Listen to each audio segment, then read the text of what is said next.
2 Kings 6:1 through 7:20. And the sons of the prophets said to Elisha, "See now, the place where we dwell with you is too small for us. Let us go to the Jordan, and let every man take a beam from there, and let us make there a place where we may dwell." So he answered, "Go."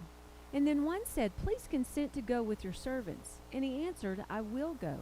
So he went with them. And when they came to the Jordan, they cut down trees. But as one was cutting down a tree, the iron axe head fell into the water, and he cried out and said, "Alas, master, for it was borrowed." So the man of God said, "Where did it fall?"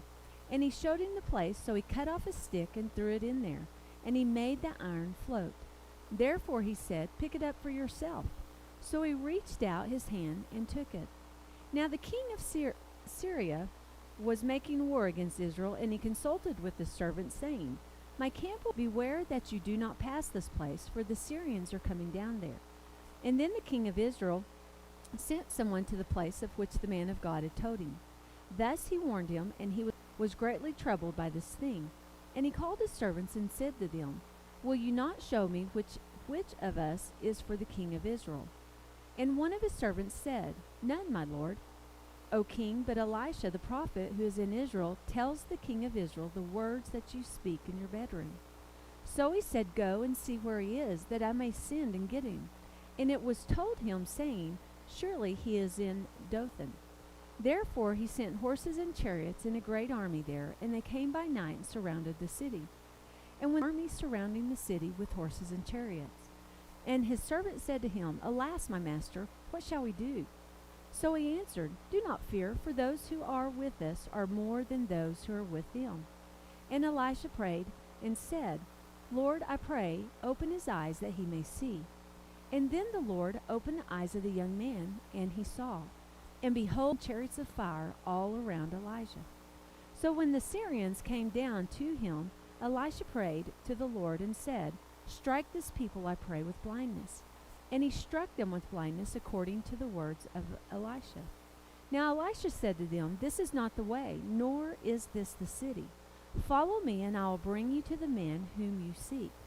But so it was, when they had come to Samaria, that Elisha said, "Lord, open the eyes of these men that they may see." And the Lord opened their eyes, and they saw, and there they were inside of Samaria. Now when the king of Israel saw them, he said to Elisha, "My father, shall I kill them? Shall I kill them?" But he answered, "You shall not kill them. Would you kill those whom you have taken captive with your sword and your bow? Set food and water before them, that they may eat and drink and go to their master." They ate and drank. He sent them away, and they went to their master. So the bands of Syrian raiders came to no more into the land of Israel. And it happened after this that Ben-Hadad, king of Syria, gathered all his army and went up to besiege Samaria. And there was a great famine in Samaria, and indeed they besieged it until a donkey's head was sold for 80 shekels of silver, and 1/4 of a cob of dove droppings for 5 shekels of silver. Then, as the king of Israel was passing by on the wall, a woman cried out to him, saying, "Help, my lord, O king." And he said, "If the Lord does not help you, where can I find help for you? From the threshing floor, or from the winepress?" And then the king said to her, What is troubling you?" And she answered, "This woman said to me, 'Give me your son, that we may eat him today, and we will eat my son tomorrow.' So we boiled my son, and we ate him. And I said to her on the next day, 'Give your son, that we may eat him.' But she has hidden her son or his clothes." And as he passed by on the wall, the people looked, and there underneath he had sackcloth on his body. Then he said, "God, do so to me, and more also, if the head of Elisha the son of Shaphat remains on him today." But Elisha was sitting in his house, and the elders were sitting with him.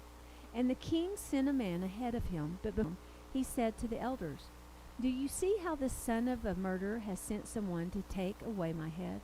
Look, when the messenger comes, shut the door, and hold him fast at the door. Is not the sound of his master's feet behind him?" And while he was still talking with them, there was the messenger coming down to him. And then the king said, "Surely this calamity is from the Lord. Why should I wait for the Lord any longer?" Then Elijah said, Hear the words of the Lord. Thus says the Lord, Tomorrow about this time, a shea of fine flour shall be sold for a shekel, and 2 sheaves of barley for a shekel at the gate of Samaria. So an officer on whose hand the king leaned answered the man of God and said, Look, if the Lord would make windows in heaven, could this thing be? And he said, In fact, you shall see it with your eyes, but you shall not eat of it. Now there were 4 leprous men at the entrance of the gate, and they said to one another, Why are we sitting here until we die? If we say, We will enter the city, the famine is in the city, and we shall die there. And if we sit here, we die also. Now therefore, come, let us surrender to the army of the Assyrians. If they keep us alive, we shall live, and if they kill us, we shall only die. And they rose at twilight to go to the camp of the Syrians, and when they had come to the outskirts of the Syrian camp, to their surprise, no one was there. For the Lord had caused the army of the Syrians to hear the noise of chariots and the noise of horses, the noise of a great army. So they said to one another, Look, the king of Israel has hired against us the king of the Hittites and the king of the Egyptians to attack us. Therefore they arose and fled at twilight, and left the camp intact, their tents, their horses, and their donkeys, and they fled for their lives. And when these leopards came to the outskirts of the camp, they went into one tent, and ate and drank, and carried from it silver and gold and clothing, and went and hid them. Then they came back and entered another tent, and carried some from there also, and went and hid it. Then they said to one another, We're not doing right. This day is a day of good news, and we remain silent. If we wait until the morning light, some punishment will come upon us. Now therefore, come, let us go and tell the king's household. So they went and called to the gatekeepers of the city, and told them, saying, We went to the Syrian camp, and surprisingly no one was there, not a human sound, only horses and donkeys tied, and the tents intact. And the gatekeepers called out, and they told it to the king's household inside. So the king arose in the night and said to his servants, Let me now tell you what the Syrians have done to us. They know that we are hungry, and therefore they have gone out of the camp to hide themselves in the field, saying, When they come out of the city, we shall catch them alive and get into the city. And one of his servants answered and said, Please, let several men take 5 of the remaining horses which are left in the city. Look, they may either become like all the multitude of Israel that are left in it, or indeed I say, they may become like all the multitude of Israel left from those who are consumed.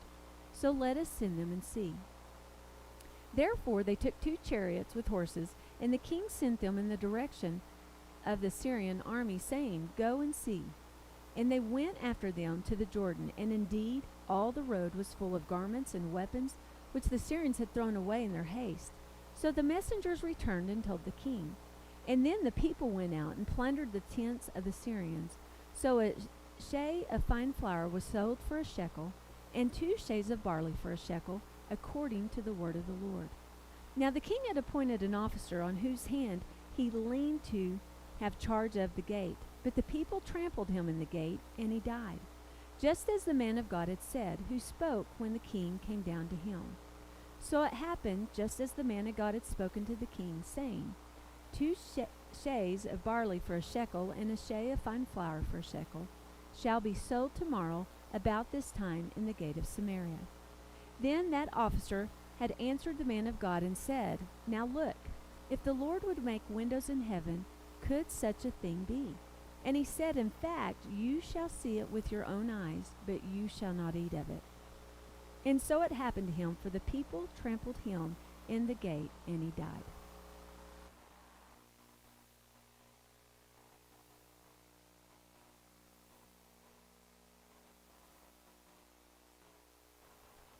Acts 15:36 through 16:15.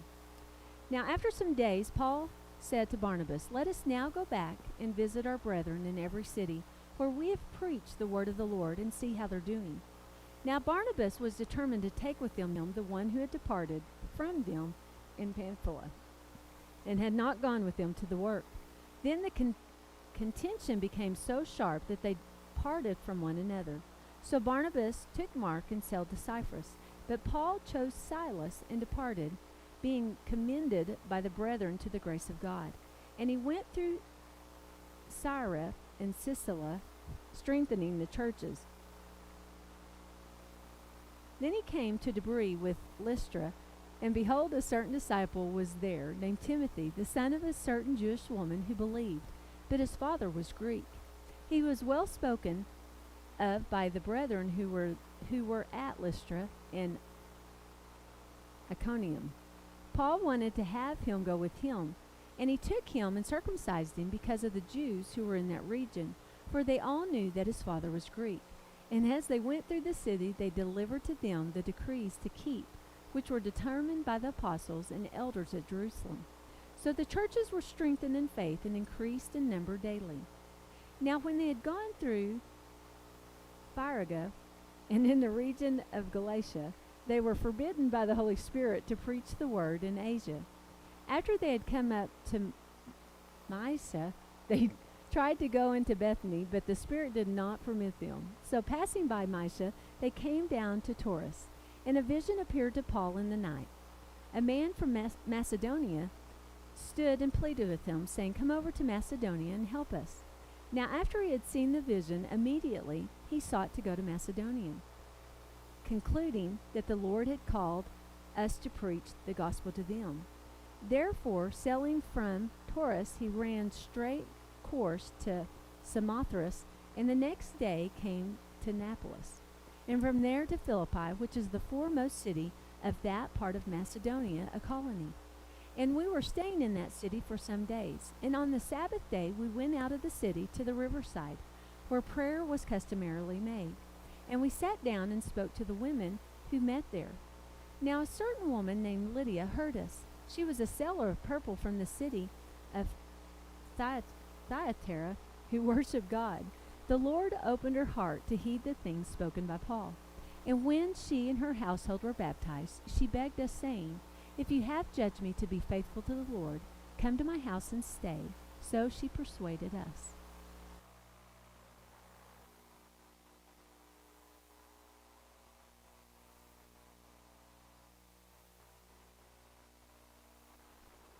Psalm 142, 1 through 7. I cried out to the Lord with my voice. With my voice to the Lord I make my supplication. I pour out my complaint before him. I declare before him my trouble. When my spirit was overwhelmed within me, then you knew my path, in the way in which I should walk. They have secretly set a snare for me. Look on my right hand and see, for there is no one who acknowledges me. Refuge has failed me. No one cares for my soul. I cried out to you, O Lord. I said, "You are my refuge, my portion in the land of living." Attend to my cry, for I am brought very low. Deliver me from my persecutors, for they are stronger than I. Bring my soul out of prison, that I may praise your name. The righteous shall surround me, for you shall deal bountifully with me.